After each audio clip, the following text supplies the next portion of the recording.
Bismillahirrahmanirrahim. Assalamualaikum warahmatullahi wabarakatuh. Alhamdulillah wassalatu wassalamu ala Rasulillah sallallahu alaihi wa ala alihi wa sahbihi wasallam. Insyaallah pada pertemuan kali ini kita tidak akan panjang dalam membahas karena hari ini banyak hadiah insyaallah taala. Ada sekian sajadah, ada sekian nanti insyaallah taala. Paling hanya menyambung yang kemarin tentang hal-hal yang membatalkan salat. Hal-hal yang membatalkan salat. Yang jelas yang membatalkan salat adalah semua hal yang membatalkan wudu. Artinya kalau wudu batal berarti pasti salat batal. Yang membatalkan wudu keluarnya salah satu dari dua jalan, pipis, kentut, buang air besar, ya. Atau mani atau mazi. Mani kita sudah sama tahu, mazi adalah cairan yang menempel, yang bening menempel di nempel di celana dalam. Biasanya kalau terfikir-fikir, kalau apa-apa itu keluar, itu namanya mazi. Ini najis dan membatalkan wudu. Kemudian tidur yang pulas dengan posisi tidur. Adapun mereka yang tidur dalam keadaan duduk, maka ulama mengatakan ini tidak membatalkan wudu. Karena sahabat pernah menunggu Nabi lama untuk sholat Isya, sampai Umar bin Khattab mengatakan kepada Nabi, menyuruh, wahai Rasulullah, orang sudah pada tidur, anak-anak sudah pada tidur, kita sholat Isya. Akhirnya keluar Nabi. Para sahabat yang sedang tidur tidak mengulang wudunya, tapi tidurnya tidak nyenyak, dan tidurnya tidak seperti posisi tidur, tapi duduk seperti ini menunggu. Ketika mereka terjaga dan langsung sholat. Kalau sudah awun itu tidak lagi itu. Karena ini sebetulnya kita tidak tahu ketika sudah tidur itu, tidak tahu apakah ada yang keluar atau tidak, kita tidak tahu. Di antara hal yang membatalkan wudu juga adalah menyentuh kemaluan, baik kemaluan sendiri atau kemaluan orang lain. Iya. Adapun persentuhan kulit ini khilaf. Persentuhan kulit dengan perempuan ini khilaf ulama. Yang saya pilih dalam masalah ini adalah jika tidak menyengaja menyentuh dan menyentuh tidak dengan syahwat, maka insyaallah tidak membatalkan wudu. Kalau di Indonesia pendapatnya kalau persentuhan batal. Iya. Tapi ada hadis seperti hadis Aisyah radhiyallahu anha. Nabi salat dan Aisyah berada pas di depan kiblat, tertidur. Ketika Nabi akan sujud, Rasulullah selanjutnya menyentuh Aisyah, menyatakan memberi isyarat supaya minggir karena saya mau sujud. Dan ini pasti menyentuh. Aisyah juga pernah tertidur. Saya ceritakan bagaimana posisi sujud Nabi. Kakinya berdiri dan dekat. Aisyah mencari-cari, padahal Aisyah ketika itu sedang bangun tidur. Nabi sedang sholat. Dicari, ternyata tersentuh kaki Nabi. Kalau memang menyentuh ini membatalkan wudu, maka Rasulullah harus mengulang wudunya, tapi tidak. Ternyata Nabi melanjutkan salat. Kalau di sini susah akan memakai mazhab itu, artinya persentuhan batal. Cobalah tawaf yang tidak bersentuhan, gimana caranya? Susah. Maka dalam hal ini, yang kita pilih wallahu ta'ala, jika tidak sengaja menyentuh dan tidak menyentuh dengan syahwat, insyaallah tidak membatalkan wudu. Yang membatalkan salat juga adalah tertawa yang mengeluarkan suara, terbahak-bahak. Adapun tersenyum tidak membatalkan wudu, tidak membatalkan salat. Senyum tidak membatalkan salat. Yang membatalkan salat makan minum, ini jelas. Makan minum membatalkan. Kemudian di antara juga yang membatalkan salat adalah ketika seseorang bergerak terlalu banyak dalam salat yang tidak ada hubungannya dengan kemaslahatan salat. Tidak ada hubungannya dengan kemaslahatan salat. Bagaimana kalau ada gerak yang diiringi dengan kemaslahatan salat? Contoh, kita sedang salat, ternyata kain sarung kita lepas atau copot contohnya, atau aurat kita terbuka. Dalam hal ini kita harus segera mengambil atau menutup aurat kita, dan ini tidak dianggap gerak membatalkan salat. Nabi juga pernah seperti ini melakukan gerak. Dan ini lebih malah 3 kali dan dalam satu rukun. Yaitu ketika Nabi menjadi Abu Bakar disuruh menjadi imam. Nabi ketika itu sakit dan tidak ikut salat. Ketika Abu Bakar sudah maju, Nabi datang dari belakang karena sudah merasa agak ringan. Ini di hari-hari terakhir Nabi akan meninggal. Abu Bakar jadi imam, Nabi di belakang.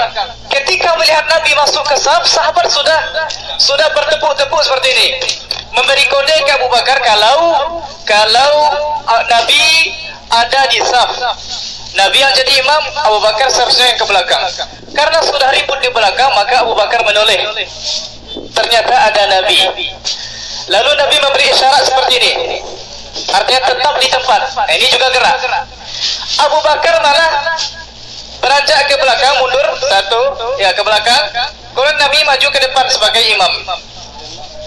Berarti ini semua gerak ini karena berhubungan dengan kemaslahatan salat, maka tidak membatalkan salat. Juga pernah ketika Nabi dikabarkan oleh malaikat Jibril sedang salat asar atau zuhur, ketika itu Nabi mengunjungi Bani Salimah. Nabi ketika itu salat masih menghadap Baitul Maqdis. Berarti kalau dari Madinah menghadap Baitul Maqdis berarti kebalikan menghadap Mekah. Kalau Mekah ke sana, berarti Madinah ke sana. Rasulullah pokoknya membelakangi Ka'bah. Ketika itu turun, fawalli wajhaka syatral masjidil haram, hadapkanlah wajahmu ke Masjidil Haram. Berarti Nabi putar sekarang 180 derajat. Putar seperti ini. Kalau Nabi barangkali geraknya tidak terlalu banyak. Kalau makmum bagaimana? Semakin jauh makmum ke belakang, maka putarnya akan semakin banyak. Ya, karena imam seperti ini, maka makmum akan putar jauh deh.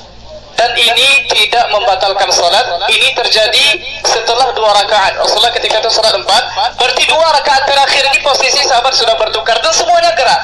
Masih banyak hadis tentang masalah gerak ini. Kuncinya adalah jika gerak kita tidak berhubungan dengan kemaslahatan salat, maka jangan bergerak, ditakutkan batal salatnya. Ketika ada nyamuk contohnya, ada lalat mengganggu, boleh dibunuh atau tidak dalam salat? Nyamuk dalam salat boleh atau tidak? Sebagusnya seperti itu. Tapi kalau dibunuh tidak apa-apa, boleh.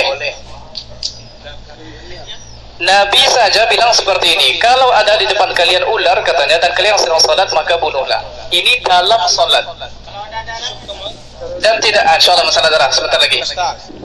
Dan tidak mungkin seseorang ketika ada ular hanya dengan 1 jurus kemudian mati, kayaknya tidak. Beda dengan apalagi kalau itu saja dibolehkan, apalagi tapi sebagusnya dihindari saja, tidak disibukkan diri dengan gerak yang lain. Masalah darah menurut kebanyakan ulama tidak najis. Darah menurut kebanyakan ulama tidak najis. Menurut mazhab Syafi'i najis, ya. Di antara dalil yang mengatakan tidak najis adalah Umar bin Khattab radhiyallahu anhu. Beliau sedang salat ketika jadi khalifah. Datang Abu Lulu al-Majusi menikam dari belakang, membunuh Umar. Umar sedang imam. Ditikam, kalau ditikam pasti berdarah. Tapi Umar tetap melanjutkan salatnya. Beliau ketika itu menjadi imam. Kalau memang tersimpul oleh Umar, kalau darah membatalkan salat, Umar tidak akan melanjutkan salat. Yang kedua juga ada sahabat yang sedang piket malam, 2 orang. Mereka bermusyawarah, saya piket di luar atau engkau? Kata, silakan. Akhirnya dia piket supaya tidak diserang oleh musuh. Ketika itu nampak oleh musuh dan dipanah. Beliau sedang salat, dipanah dan salat tetap dilanjutkan. Sahabat yang satunya lagi kapan terbangun? Ketika darah sudah menetes ke sahabat yang sedang tidur. Berarti dia salat dalam keadaan berdarah. Ini. Maka darah menurut kebanyakan ulama tidak najis. Barangkali cukup seperti itu supaya kita bisa bagi hadiah. Saya ada hadiah, Syekh.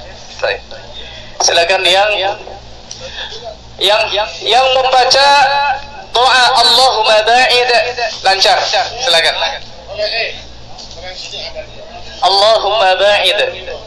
Doa istiftah. Susah ya? Agak mudah aja lah. Wajah tu sampai wa ana minal muslimin. Apa sudah perhadiah? Sudah ya? Silakan. Silakan Pak. Beraskan suaranya Pak.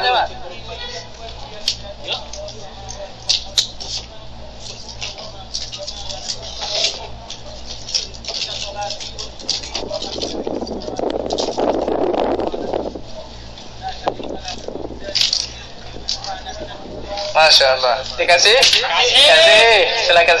Baik. شوف ما ادري ها كما تحب حتى هو الذي يختار. طيب هذا طيب عفوا تفضل ولا خلي موتور شوي. طيب ماشي. Bismillah, Allahu Akbar. Bismillahirrahmanirrahim. Silakan baca surat.